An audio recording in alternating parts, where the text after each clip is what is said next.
Trial separation has become divorce. The Duke and Duchess of Sussex are definitely not returning as working members of the royal family. Well, not anytime soon. Megxit is final, although that new word, which focuses on the Duchess, simply doesn't reflect that this really is a joint decision. In a statement, Buckingham Palace said, "The Queen has written confirming that in stepping away from the work of the royal family, it is not possible to continue with the responsibilities and duties that come with a life of public service." It ends, "While all are saddened by their decision, the Duke and Duchess remain much-loved members of the family." The Sandringham summit just over a year ago decided on a holding position which has now been finalised. You worked tirelessly to create a better world. Big money deals in America with Netflix and Spotify and the big interview with Oprah are incompatible with the vision of the royal family shared by the Queen, Charles and William.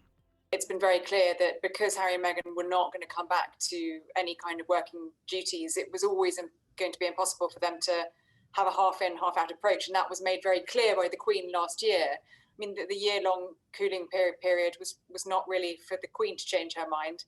It was to see whether or not Harry and Meghan wanted to change their minds, and as they haven't, to be honest, it's been on the cards for a year. Among the patronages Meghan is handing in, the Royal National Theatre, which had been passed to her by the Queen. Harry is handing back his role with England Rugby, which is hard enough, but it's the military appointments which will really hurt, including Captain General of the Royal Marines. It's been a whirlwind few days for the Sussexes, a High Court victory, a baby announcement and the planned Oprah interview. But none of that can disguise the mutual sadness of what has happened to what could have been. Simon's outside Buckingham Palace now. And Simon, what do you read into the tone of both those statements? Well, it's all a bit awkward, Sian. The warmth from the statements of a year ago has gone. The Buckingham Palace statement saying that what they've chosen means it's not compatible with a life of public service. Harry and Meghan's statement is quite frosty. It says we can all live a life of service. Service is universal. I think the military appointments were the sticking point. Harry does remain patron of the Invictus Games, and as far as the titles go, they remain the Duke and Duchess of Sussex, but they will not be referred to as His or Her Royal Highness, although they do keep those titles, but they won't be referred to that way.